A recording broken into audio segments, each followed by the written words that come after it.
मैंने ये नहीं कहा कि हमारी गवर्नमेंट नहीं जाने वाली, या मैंने ये नहीं कहा जिस तरह कभी को कह जी कुर्सी बड़ी मजबूत है। कोई मजबूत नहीं होता, अल्लाह के ऊपर होता है। आप आज हैं कल नहीं हैं।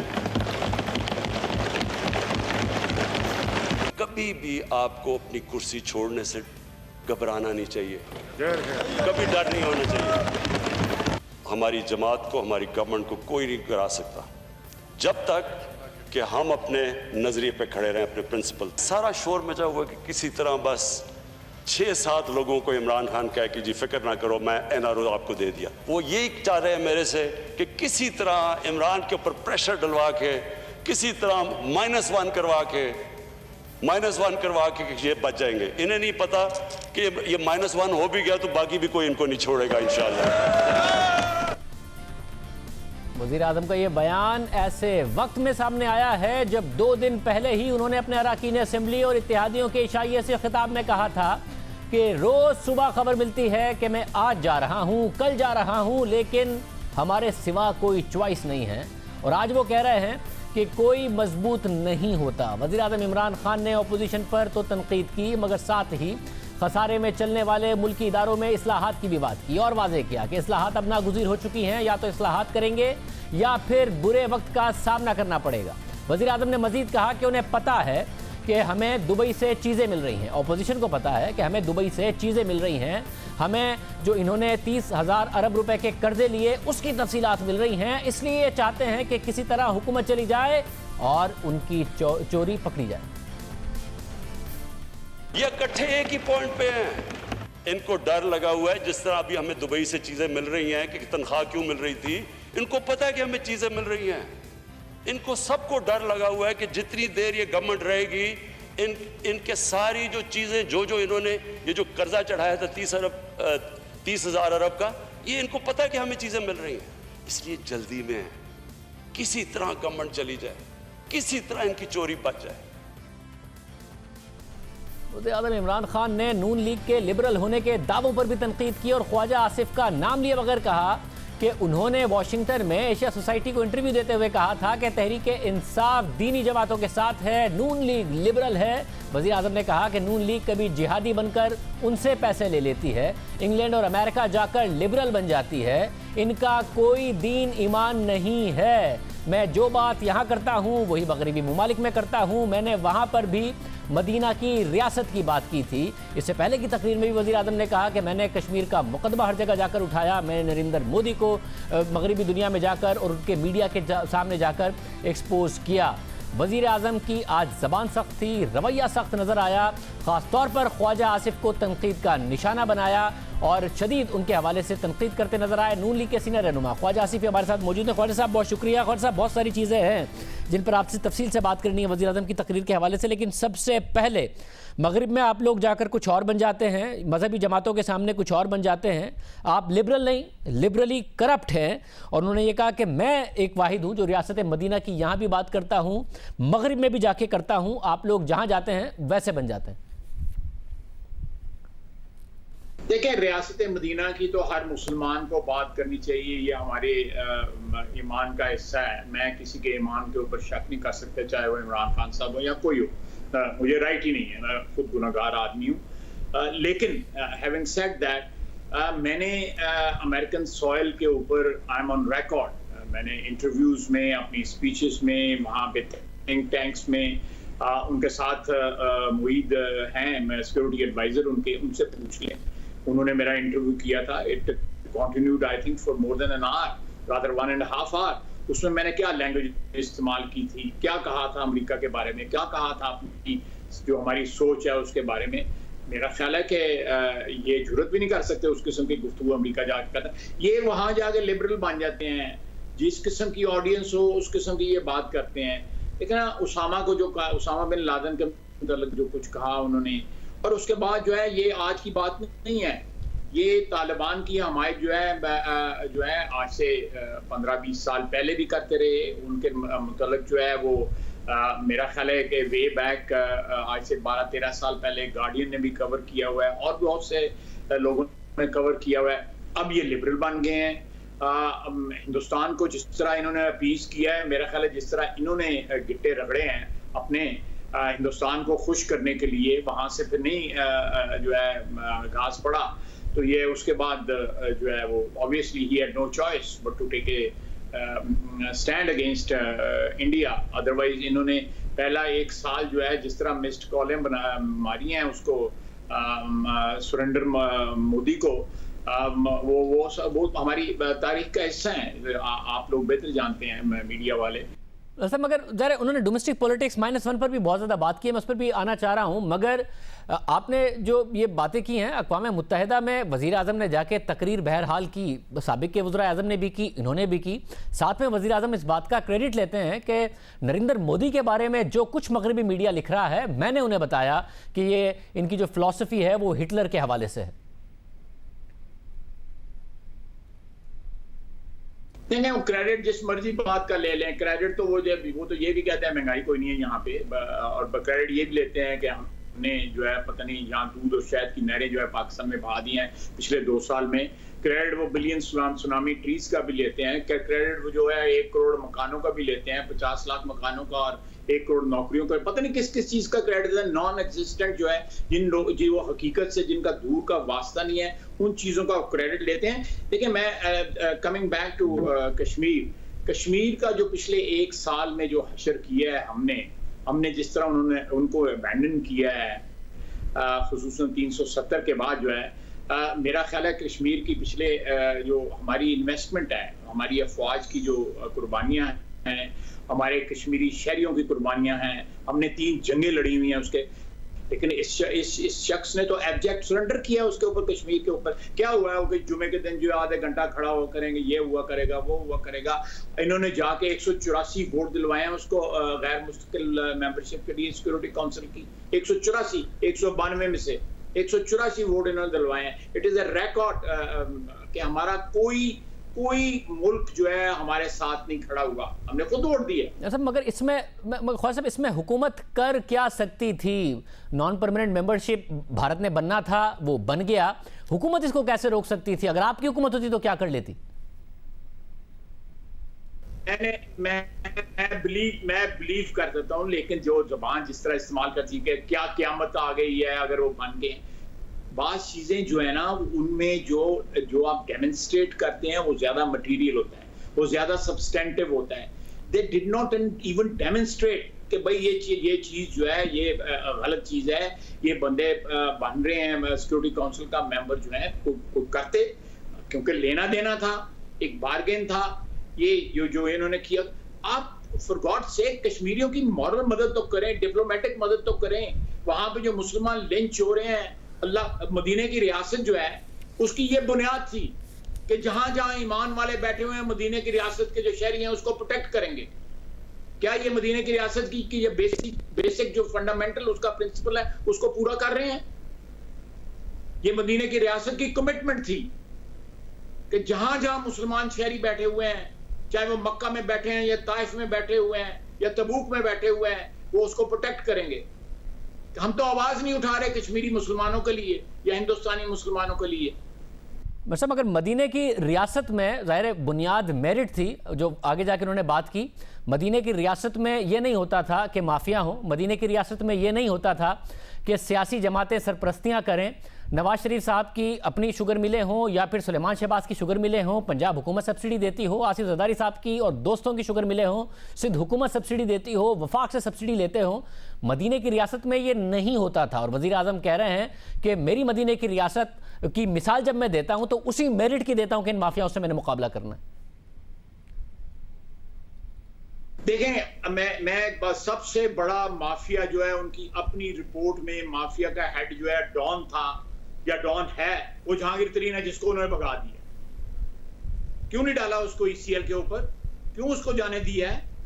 बिकॉज वो इनके राज जानता है, वो इनके कपड़े उतार देगा, उनको उसको कन्फ्रंट करके देखें, ये इनकी असलियत सामने ले आएगा। वो ये क्या एक्शन हुआ है उस रिपोर्ट के ऊपर? किसी के खिलाफ एक्शन हुआ है? ले एक्शन। जहां जहां जिसने सबसे ज्यादा जो है एक्सपोर्ट किया या जो भी किया है चीनी का, जिसने सबसे ज्यादा फायदा उठाया, उस रिपोर्ट के मुताबिक उस रिपोर्ट में अमल दरामद किया हुआ है। रिपोर्ट का शाया होना कानून के तहत लाजम था। ये हमने 217 में कानून बनाया था कि तमाम जुडिशल कमीशन जो हैं या तमाम कमीशन जो हैं उनकी रिपोर्ट पब्लिक की जाए। They had no choice but to publish the report. तो क्या किया इन्होंने? कहाँ है, मालम जब्बा का कहाँ है वो माफिया जो है, या फॉरेन फंडिंग का जो चोरी है उसके कहाँ माफिया? इन्होंने स्टे लिया हुआ है 5 साल से। इन्होंने बीआरटी के ऊपर से स्टे लिया हुआ है, 100 बिलियन से ज्यादा बीआरटी है। ये माफिया नहीं है, ये बीआरटी वाले माफिया है, मालम जब्बा वाला माफिया है, फॉरेन फंडिंग वाला माफिया है। ये तो डकैतियां हैं और डकैतियों के खिलाफ स्टे लिए हुए शाहजेब। इन्होंने कभी पाकिस्तान की तारीख में डकैतियों के खिलाफ भी स्टे हुए हैं, इन्होंने लिए हुए स्टे।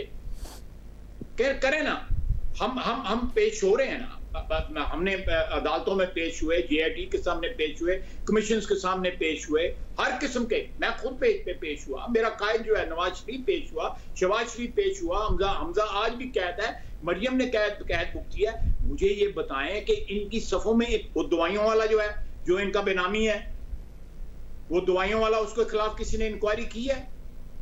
स्वाय उसके मिनिस्ट्री उससे ली है। मिनिस्ट्री के अंदर इस वक्त कैबिनेट में बैठे हुए हैं चीनी चोर जो हैं। कौन सी अकाउंटेबिलिटी है, कौन सा मेरिट है? ये अपने आप को धोखा दे रहे हैं, अवाम को धोखा नहीं दे रहे। अवाम सब जानते हैं, जिसने इज्तिमाई जो शऊर है उसकी इंसल्ट की, वो हमेशा रुल जाता है। यही हो रहा है इनके साथ। मगर ख्वाजा साहब, जो आप इनकी करप्शन और इनके मामलात पर जो सवाल उठ रहा है, उस पर जो आप सवाल उठा रहे हैं, मैं उस पर नहीं सवाल उठा रहा, मगर जो आपके बारे में वजीर आजम सवाल उठा रहे हैं, मैं वो सवाल उठा रहा हूं। और वो ये कह रहे हैं कि हमारे पास अब इतने ज़्यादा सबूत आ गए हैं कि जनरल मुशर्रफ ने इन्हें जो एनआरओ दिया था, ये मुझसे भी वही एनआरओ चाहते हैं। अगर मैं 7-8 लोगों को एनआरओ दे दूं तो मेरी हुकूमत मजे से टाइम पूरा कर लेगी। इन्हें इस वक्त एनआरओ चाहिए क्योंकि मेरे पास सबूत इतने सारे आ गए। हमने ना किसी से एनआरओ मांगा है, ना जनरल मुशर्रफ से एनआरओ मांगा था। आप बता दें पीएमएलएन के मुताल्लिक किसने एनआरो मांगा था? हमें तो अदालत वापस लेके आई थी। मैं पिटिशनर था अदालत में, सुप्रीम कोर्ट में, जिसने मियां साहब को वापस आने की इजाजत दी थी। हमें तो इजाजत सुप्रीम कोर्ट ने दी थी इजाजत। जी फखरुद्दीन जी इब्राहिम मरहूम जो हैं, अल्लाह ताला उनको गरीक रहमत करे, वो मेरे वकील थे। अदालत इट इज ऑन रिकॉर्ड, उन्होंने इजाजत दी थी। हमने किसी दौर में एनआरओ ने लिया, हमने ना मुशर्रफ के दौर में लिया है, किसी नहीं। मियां नवाज शरीफ जेल भुगती है, मियां नवाज शरीफ की बेटी ने मरियम ने जेल भुगती है। आज भी जो है हमजा जो है कैद भुगत रहा है। इनका एक भतीजा जिसका सियासत से कोई ताल्लुक नहीं है, अब्बास शरीफ, उसने जेल भुगती है। मैं फ्राइडे को जा रहा हूँ, पिछले 2 साल से मैं नैब में जा रहा हूँ। मैं तो किसी न्यूज में आके चैनल पे आके उसके मुतालिक बात भी नहीं करता। मेरे मुताबिक ये बात करते हैं। सुप्रीम कोर्ट ने मुझे जो है बहाल किया, मेरी डिस्क्वालिफिकेशन जो है खत्म की। मेरा जो स्टैंड था वो सुप्रीम कोर्ट ने उसको सपोर्ट किया। मैं अदालत उज़्मा को सलाम पेश करता हूँ। लेकिन हमने इनसे क्या मांगा है? इनके पास है क्या जो ये देंगे? शाहजेब, कल इनके पास सिंपल मेजॉरिटी नहीं थी। आई डोंट वांट टू, अभी नहीं, वक्त आने में बताऊंगा कि किस तरह इन्होंने 160 या 161 वोट इकट्ठे किए। मुझे पता है, निटी-ग्रिटी पता है, निटी-ग्रिटी पता है कि किस तरह वोट इकट्ठे किए हैं इन्होंने। ख्वाजा साहब अभी बता दें तो ज़्यादा बेहतर है। साथ में ये भी बता दें कि जो माजी की बातें वो अपनी जगह पर हैं। वज़ीर आज़म ने आज तकरीर में कहा कि जो दुबई के मामलात हैं, दुबई की तनख्वाह के मामलात हैं, आपके मियां नवाज शरीफ के, उसके नए सबूत आ गए हैं और आप लोगों को पता है कि इनके पास आ गए हैं, इसलिए आप -1 करना चाहते हैं। मगर साथ उन्होंने कहा कि अगर मैं -1 हो भी गया तो मेरी पार्टी में कोई और भी छोड़ेगा नहीं आप लोगों को, आपके कर्जों सबके सबूत आ गए।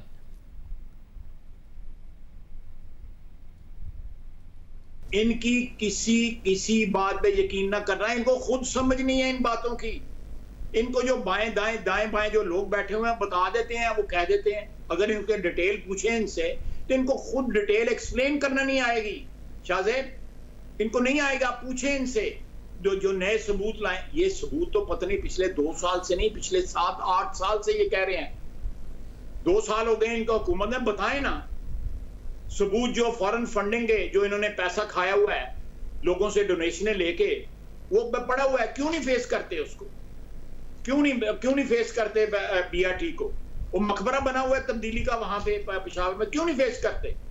हमें क्रिटिसाइज करें, हम हर अदालत में हर अकाउंटेबिलिटी प्रोसेस को फेस करने के लिए तैयार हैं, एब्सोल्युटली, और तैयार और फेस कर रहे हैं। एक सेकंड के लिए जो है हमने हेजिटेट नहीं किया, हर अदालत में गए हैं, एहतराम किया अदालतों का। वज़ीर आज़म की हैसियत से मियां नवाज शरीफ जो है वो JIT के सामने पेश होता रहा है। ये तो असेंबली में नहीं आ सकता वज़ीर आज़म की हैसियत से, इसमें इतनी जरूरत नहीं है। मगर ख्वाजा साहब असेंबली में तो आए वो, मगर 30,000 अरब रुपए का जो कर्ज आपने लिया, उन्होंने डेट कमीशन बनाया था, उसकी डेडलाइन ज़रूर गुजर गई है, तफसीलात अवाम के सामने नहीं रखी, मगर आज उन्होंने कहा है कि उसकी तफसीलात भी हमारे सामने आ गई हैं, उसके सबूत भी आ गए हैं, इसलिए लोग डरे हुए हैं। मैं आपको डेट कमीशन की रिपोर्ट को पब्लिश कर दें पब्लिश जो है। इनको समझ नहीं है, ही लैक्स द बेसिक जो मेंटल उसकी के लिए एबिलिटी का होना का जरूरी है, वो लैक करते हैं। नहीं, इनको समझ नहीं है। इनको लोग बताते हैं जी हमने ये पकड़ लिया, हमने वो पकड़ लिया है, और he believes that he is been taken for a ride.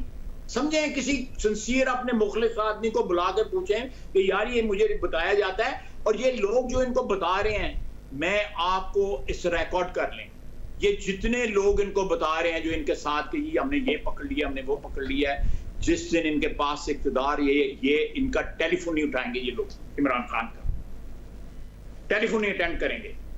उन ये लोग जो people who are around him and who are not representative people, they don't have legitimate credentials as public representative, they are his appointees because they massage his ego। वो लोग जो हैं, मैं आपको लिख के देता हूं, इसका टेलीफोन भी नहीं अटेंड नहीं करेंगे ये प्राइम मिनिस्टर ने रहा तो। फॉर गॉड सेक, पहचाने लोगों को, जो लोग इलेक्टेड हैं उनको आगे लेके आए। अब ख्वाजा साहब आप कह रहे हैं कि डेट कमीशन की रिपोर्ट पब्लिक कर दें, तो ज़ाहिर है वज़ीर आज़म की जिम्मेदारी है कि उसको पब्लिक करें, जब आज उनकी तरफ से पार्लियामेंट में कहा गया, और आप कह रहे हैं आप उसका सामना करने को तैयार हैं। साथ में जो -1 का आप लोगों का क्या इरादा है, आप लोग कोई एक्टिविटी इस हवाले से कर रहे हैं? पहले खबर चली थी, वज़ीर आज़म ने कहा था मेरे अलावा कोई चॉइस नहीं है, आज वो पार्लियामेंट में आए हैं, गुस्से में भी थे, साथ में ये कहा, कंसीड भी किया कि नहीं जी कोई कुर्सी परमानेंट नहीं होती है, खुदा की ज़ात के अलावा कोई चीज़ मुस्तकिल नहीं है। फिर साथ में उन्होंने कहा कि मगर मुझे माइनस कर भी दिया तो मेरी पार्टी से भी कोई नहीं छोड़ेगा। क्या आप लोग कुछ इस किस्म की एक्टिविटी कर रहे हैं कि तहरीक इंसाफ की हुकूमत तो रहे, वज़ीर आज़म माइनस हो जाए, इस चीज़ का दबाव डाल रहे हैं आप लोग?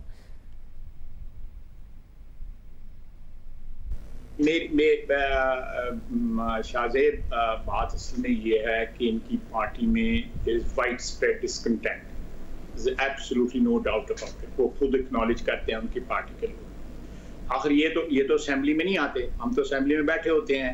हमारा इनके पार्टी के साथ जो हमारे कुलीग्स हैं इनकी पार्टी में, पार्लियामेंट्री जो हमारे कुलीग्स हैं, वो ये एडमिट करते हैं जिस तरह लोगों को बुलाया गया है मिन्नतें करके उस डिनर के ऊपर। अब कल हमने एक रेजोल्यूशन पेश किया है पेट्रोलियम की प्राइसेस के ऊपर, इनके तमाम इत्तेहादियों के साइन हैं। मैं अभी आपको बुझवा देता हूँ, तमाम इत्तेहादियों के साइन हैं उसके ऊपर। एक इनके PTI के अपने मेंबर के भी साइन हैं। इन्होंने दे वर स्टैंड बाय, कोविड के मरीज इन्होंने स्टैंड बाय पे रखे हुए थे कि अगर कोई डेस्परेट सिचुएशन है उनको ले आए। बल्कि सुबह के पैर मैंने असेंबली में ये कहा है, मैंने एश्योरेंस ली है असेंबली में कि यहाँ पे कोविड के जो हमारे साथी हैं, भाई बहन जो हैं, जो मरीज हैं, अल्लाह उनको शिफा दे। आप उनको, इनके पास नंबर्स नहीं थे। मैं आपको ये इस वक्त लाइन पे नहीं बता, लेकिन मैं आपको बता भी दूंगा कि किस तरह नंबर इन्होंने इकट्ठे किए। इनके इमरान खान के पास में नहीं था। ख्वाजा साहब, ज़ाहिर पिछले साल से इनके अपने नंबर कम थे, बट अपोजिशन के भी नंबर को इतने ज़्यादा नहीं थे कि इनके लिए कोई टफ टाइम क्रिएट होता। साथ में एक अहम बात आज वज़ीर आज़म ने कही है, 2 साल से ज़ाहिर है वो सरमाया कंपनी प्राइवेटाइज नहीं करेंगे, वो सारी की सारी बातें पीछे रह गई। उन्होंने कहा कि अब हमें तब्दीलियाँ करनी पड़ेंगी, रिफॉर्म्स करने पड़ेंगे, PIA हो, पावर कंपनीज़ हो, रेलवेज़ हो, स्टील मिल हो। फाइनली 2 साल बाद अगर उनको इस बात का इदराक है तो ख्वाजा साहब मुल्क आगे बढ़ेगा नहीं। अगर आप लोगों ने भी वही सियासत की जो तहरीक इंसाफ ने आपके साथ की थी, आप लोग प्रो प्राइवेटाइजेशन रहे हैं, प्राइवेटाइजेशन के हामी रहे हैं, आप कहते हैं रिफॉर्म हो, स्टील मिल को आप लोग भी नहीं कर पाए, आप इसमें उनका साथ देंगे कम से कम, या इस पर आप भी सियासत करेंगे, मुल्क नहीं आगे बढ़ेगा इस? I'm on record in the assembly कि आज से 15-20 रोज कबल मैंने तकरीर की थी और उसमें I'm on record कि we are committed to privatization।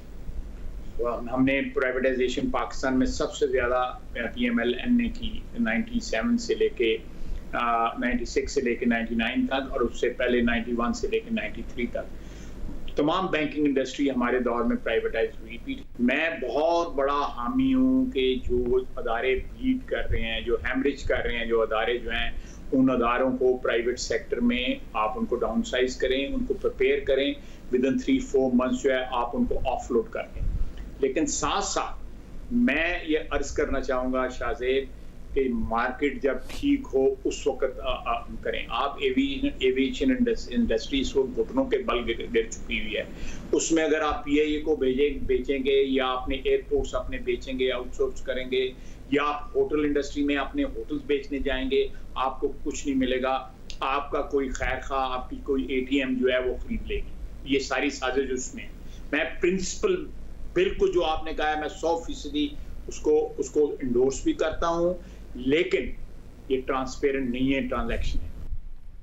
वैसे मगर आपने वक्त का कहा, ज़ाहिर है इंटरनेशनली टाइम अच्छा नहीं है, मगर साथ में पाकिस्तान का हाल भी कोई अच्छा नहीं है। खसारा बहुत ज़्यादा है, टैक्स जमा हो नहीं रहा है, जितनी दिन डिले करेंगे उतने ज़्यादा पैसे इन इदारों में झोंकने पड़ेंगे। तो अगर कोई हुकूमत कोशिश करती है तो उस रिफॉर्म्स में आप कम से कम आपकी पोस्चरिंग ये हो कि हाँ जी हम सपोर्ट करते हैं, आगे निकलिए, वरना तो मईशत इस तरह फंसी रहेगी। अगली हुकूमत जो भी आएगी, अगर आप इनसे ये चले भी जाएँ तो वो भी इसी तरीके से फंसी रहेगी, पाकिस्तान नहीं आगे बढ़ेगा। आप मुझे बताएं कि रियल एस्टेट की प्राइस जो है वो जमीन पे के नीचे घुसी हो, यहीं वो बिल्कुल रॉक बॉटम पे पहुंची हो, आप जाके मकान बेचेंगे? आपके पास का रियल एस्टेट है आप उससे बेचेंगे? Let the market survive. आप एयरपोर्ट भी आउटसोर्स करें, let the होटलिंग market survive. Steel mill जो है इस तरह आप देखें, आपने यूटिलिटी स्टोर्स का क्या हाल किया है, उसको लोगों को नवाजने के लिए देखें इन्होंने इतनी ज्यादा ऑब्लिगेशंस ली हुई हैं लोगों से, एटीएम से, अपनी जितनी भी इनकी एटीएम हैं या थी या अभी भी हैं, बेशुमार हैं अभी भी, उनसे इतनी ऑब्लिगेशन है। पेट्रोल की पहले किल्लत क्रिएट की है उन्हीं पेट्रोल पंप्स में, उधर रेट बढ़े हैं और धड़ाधड़ पेट्रोल जो है, पेट्रोल की नहरें और समुद्र बह रहा है। और पहले 10-15 दिन जो है लोग पेट्रोल के लिए रोते फिरते रहे, लोटों के अंदर लोग पेट्रोल लेके जाते रहे हैं। तस्वीरें हैं, वीडियोस लगी हुई हैं सोशल मीडिया के ऊपर। ये डकैती नहीं है, ये चोरियां नहीं है, तो और क्या है? ये कौन सी शफाफियत है?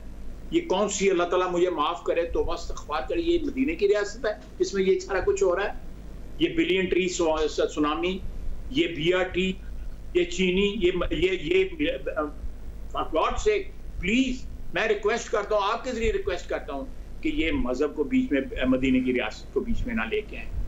हम सियासतदान जो हैं, हम खताकार लोग हैं, ना लेके आए मदीने की रियासत को। वो तो हमारा अल्टीमेट है, मदीने की रियासत जो है वो अल्टीमेट है, वो तो वजह कायनात है, उसको ना लेके आए, उसको प्लीज ना लेके आए। बहुत शुक्रिया, ख्वाजा साहब हमारे साथ मौजूद थे।